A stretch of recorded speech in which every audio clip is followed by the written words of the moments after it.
Ni hao, wishes Stephanie. Okay, that's way better. I wanted to show you the view from my new apartment. I don't think I've ever really lived very high up. I moved from a house in the East Coast to Los Angeles with like low level, like second floor, third floor kind of apartment building or apartments in apartment buildings. And in Shanghai now, I'm now on the 13th floor. I can't, I wanted to do the video with the city behind me, but the sun's too bright today. Oh no, terrible winter problem. But I do want to show you the view. Ignore the laundry, because this is our laundry area. But check out how city wonderful that is. Anyway, but I can't film from up there because I can't show you any of the resources. Meh. Second piece of random information, I have a new espresso machine, my first in my life. I am super excited. So, excuse me. Slurp, slurp, slurp. Okay, let's get started. I want to answer another viewer question that came from Matt from Language Card Games. Sorry, that was more me swallowing than me forgetting. Language Card Games, which I did a video about, and I still have the giveaway. So go to that.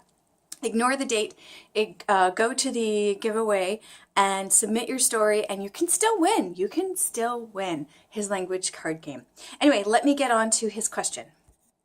I also don't have a desk yet, so I'm going to be reaching behind me to grab, awkwardly, the things that I'm going to show you. So it's a slow setup. It's almost Chinese New Year, which is called Spring Festival in China. And so like work is often front-loaded in the month that the festival happens because then you have time off. It's not like you just work regular and then you get time off. No, that would be too easy. So I've been working too much, so I haven't really set up in the new apartment. So it's all a mess. So if I seem physically awkward as I'm trying to show you the things today, that is why. All right, that is a lot of background information to just tell you I'm going to answer a question about language resources. So Matt asks, hey Stephanie, hi! Besides the Lightner box, which I love, why am I squinting? I have my glasses right here. Besides the Lightner box, which I also like to use. Actually, Matt's video on the Lightner box is one of the best instructions I found on how to make one. I lost my place. Have you found any other physical tools for learning Chinese that you like? I mean, besides like textbooks and handwriting sheets, something more fun and oriented towards children or gamers. Of course, you know I enjoy making card games. We know, and we love them because they're cool. So I'm not just talking about card games, but anything you might have come across in your journey that's in that realm. Wishing you continued success with your channel. Yikes. The resources I put behind me to show you, because I read that question a little too quickly the first few times, so I grabbed all of my paper resources. I grabbed a bunch of books to show you, but now having read his question again, I realize that I grabbed the wrong things.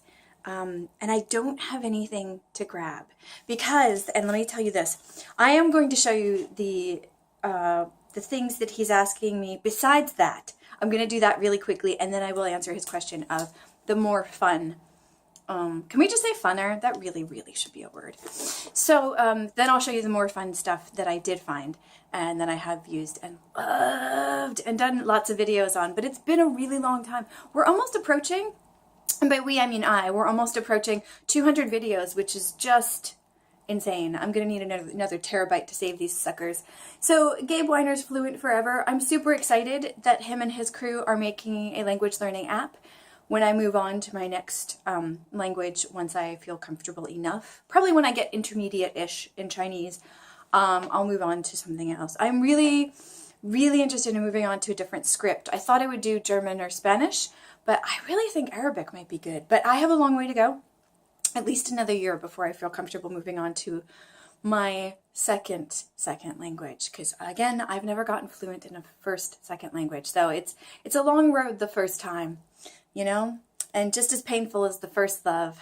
I don't know where that analogy came from, perhaps because Valentine's Day is coming soon. Anyway, seriously, probably one of the most motivational things for people that suck at learning languages and people that don't. But as someone who is awful and has been defeated and has felt like she is just not someone who can learn another language, the practical advice, the other advice, just written in a really good way. Tips are really good. It's just really good. I've done this both in audiobook form and I've read the book, and you can see I've tabbed different sections of it.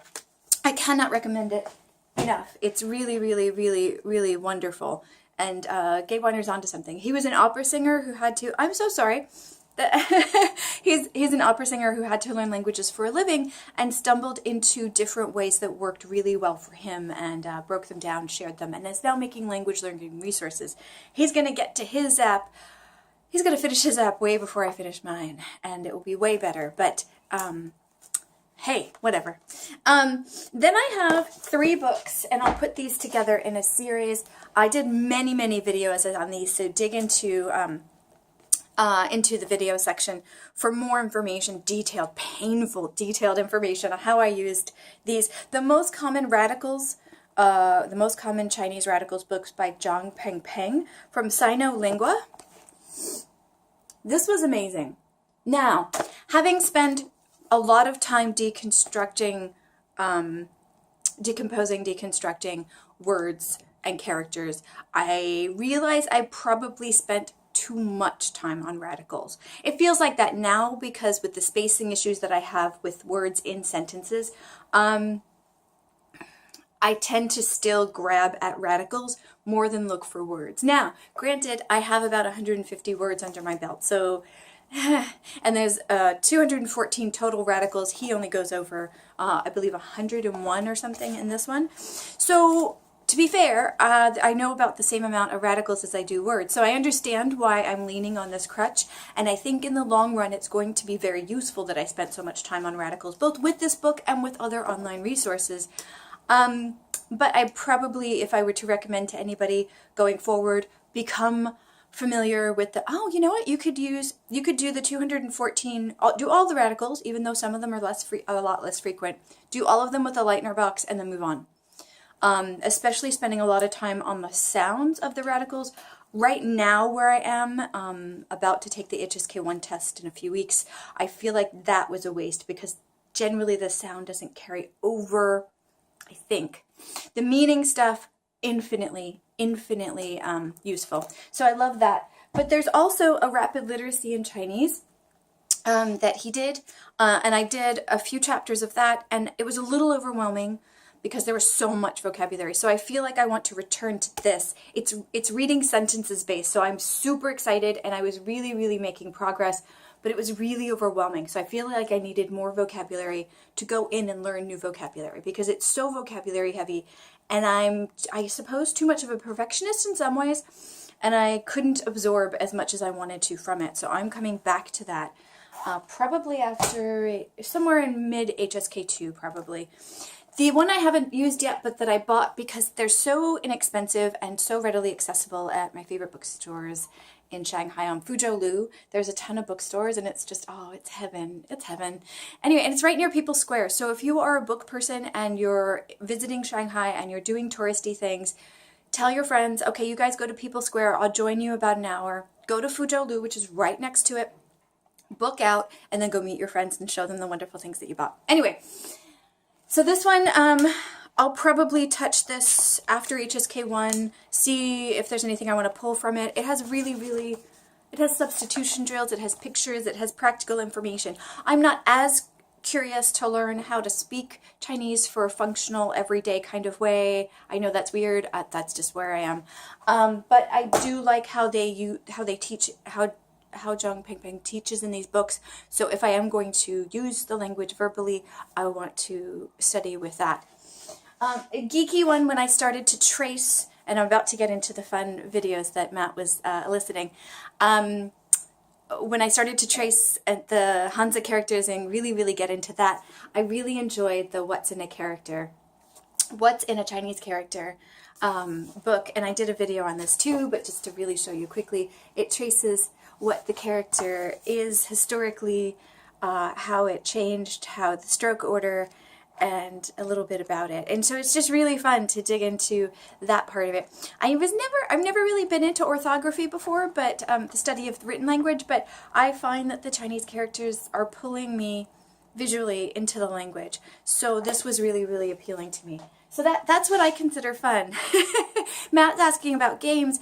I'm not so much a gamer, but I did. Oh, and then I've got a graded reader. Again, I don't feel like I have enough vocabulary to start it yet, but I did get this graded reader that I will get to sooner than later. Probably after HSK2. I've got a lot of reading planned after HSK2. I know that's not a lot of vocabulary, but at least I'll recognize very common words because I'll have 300 words under my belt at that point. So I do want to get to this then. And I did a video on this graded reader as well. So I've got a lot of written resources. I used a ton of online resources. Most of them, trying to think. The fun stuff I used was, I did a video on Instagram short micro videos that people did with short sentences and words and things. So I really liked those. Those were fun for me. But the most gamified thing that I did, I started to do a series of, sorry, I started to do a series of videos on this, and I saw that the viewing numbers were super low, and I realized that I was the only one that was interested in it. Like really low, like 3 views as opposed to 30, 40, 50. So I realized that I was the only one really enjoying taping it. I still did it for a while, and let me show you what it was. It was the Chinese Writer, and it's a tracing app. So when you're learning how to trace the characters, see, I still have it set to HSK1. I haven't done it in ages because I actually got really good at guessing, even for new characters, guessing the stroke order, to the point where in Pleco a lot of times now, the Chinese dictionary that I use, instead of writing in the English word or writing in the pinyin with remembering the numbers for the tones, because I always forget 2 and 4, I think I switch. Anyway, instead of doing that, I'll actually trace the new character or word and pick it that way, and it will show up in the bottom below, and I'll match it and pick it, because it's easier, because I spend so much time tracing the characters in a gamified way on this app, which I love to death. I really, really had fun with this app. I used to spend so much time doing this. And again, it's not, I didn't really learn meaning from this, but I learned how to approach the, so yeah, I'm just going to show you one. So you, oops, oh, here we go. So you basically trace it, and if you trace it in time, you get points. And then another one drops down. And all that I said about how good I got at doing this goes away as I'm showing you. Anyway, and you get points, and it keeps doing that with the different characters. It does show you, sorry, there's a massive glare from the beautiful sunshine. It does show you the definition, but I found, and there's little tricks and things in the game, and if it stops the game after you don't trace 3 characters in a row, and it gets faster as the game goes on. And again, for me, I didn't use it for meaning purposes. I used it for getting comfortable with seeing the specific characters in HSK1, which is the free version. You have to pay to go up to the other HSK levels. And so I used it for getting comfortable with the character, and I also used it for the stroke order. Yeah, so I used it for those 2 purposes. I tried one time, because you can pause the game like I did here. I tried to pause it and like spend time with it and try to work on the meaning, but I found that really wasn't what I wanted the app for. And so I would just literally do the game, and it gets really fast, like really fast. Okay, I'm going to pause for a second, do a few of these, and when it gets fast, I'm going to show you again how fast you have to trace. Okay, I lied. I went through the entire game and forgot to pause it when I got to the fast part because I was having too much fun. I just realized there is a sound component that I had turned off when I showed you that. That can actually help me, because right now I'm obsessed with my, sorry, it had to go away. I'm obsessed with my Lightner box turned Lightner envelopes, but there's no sound component on that. I do usually have my Pleco, my cell phone and my Pleco near me, but generally speaking, the cards do not have sound. I have the pinyin on the back. Oh, I have a fun story about that I can tell you later. But anyway, I have the pinyin on the back, but I don't have sound. So, I could start using that game again, and getting the sound of the words for HSK1 in my head. That's really cool. Thank you, Matt, for reminding me of this game. So that's the only really gamified thing that I have used. But again, I'm not really a gaming person. How do I say this? I gain learning energy from communication, understanding, usage, not so much from gaming. Yeah, I didn't realize that, because I actually had a lot of games. Wow, this is really making me think. I had a lot of games and activities and like time pressed kind of things in my classroom when I was a language teacher. Oh, I'm using past tense much more now readily. Anyway, that's a whole other issue. So yeah, but for me, like if I was in a group and we had a competition, I think it'd be fun. But alone, and here I think this is where I'm going with this, alone by myself, I don't really do games. I don't really do fun. I think the Lightner box is bizarrely fun to me because I can write my questions and write my comparisons, and I can kind of go at a fast pace when I'm recognizing the ones in a single level. And that feels really satisfying, and to me that feels really fun. Especially the sooner I get through HSK 1, 2, and 3, the more I can read and move on to interesting content and communicating with people via text and social media and those kinds of things. I don't know. I'm not really a gaming person. I wonder if once my vocabulary gets higher, if I can... No, I don't. I really don't think I am. I'm trying to think. That's really weird. I've never made the connection between how many games I had in my language learning classes and how much of a gaming person I'm not. Or is it that I'm not a gaming person when I'm studying solo, but I can be, for sure, a competitive gaming person when it's a group activity. I think it's more the latter. And I've been studying solo for most of this time. So, but mostly by choice, stubbornly by choice, but I would love to have a group of folks to study with. It needs to be the right group. There you go. And it needs to be the right teacher who doesn't teach in a traditional way. And also, I think part of the not really being pulled towards games is the goal of reading newspapers. Oh, one of my favorite Chinese language Chinese news sources called Sixth Tone, sixth like fifth, sixth tone. I've been reading their English content for a while now, and I actually met a bunch of them at a Christmas party. Lovely, lovely folks.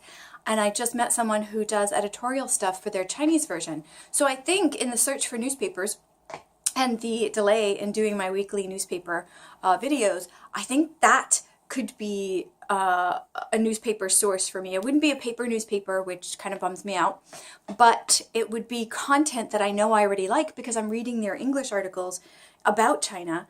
And I really like their content. So I think that could be one of my, that could be my newspaper goal. And I could start looking at the titles of that any day now. So anyway, so I think because I'm looking at reading, especially reading content from other folks, I'm reading slightly serious, although interesting content. I think that's also why I don't like games. I feel like this video has turned into why I'm not a gamified language learner. But I think it's an interesting point that some people learn, like depending on your goal, it could vary depending on if you're pulled towards gaming stuff or not, and depending on if you're studying alone or with people. I've seen some meetup groups where it's like gamifying learning Chinese, and I've been tempted to join them, but they're starting out either incredibly low or really high, and I haven't quite found my level in their descriptions yet. I could start one, but there's so much going on anyway. So I'm going to keep going with the Lightner box and see where it goes. But anyway, so Matt, I don't know if I've answered your question. I think my answer is the tracing app has been the most gamified thing that I've learned, that I've used. I'm not opposed to gaming at all. It is massively fun. I just think it really has to fit your language learning goal. And I think you need people. There's my takeaway. I think you need people, and I'm studying solo, and it's not really super fun to gamify solo. There you go. There you go. Okay, I hope that answers this question. If you have any questions for me about my language learning process, by all means, you can leave a message here, or I have the original video where I asked for questions. You can leave a question there, or anywhere. I'm all over social media. It's just Steph Fuccio everywhere. Twitter, Instagram, Tumblr, LinkedIn. I don't brand. I just put my name together. All right, thank you so much, and thank you to Matt for the questions, and I'll put the link to his video, to my video about the giveaway for his wonderful language card games, so you can play with others unlike me and my solitary self. All right, thank you. Zaijian.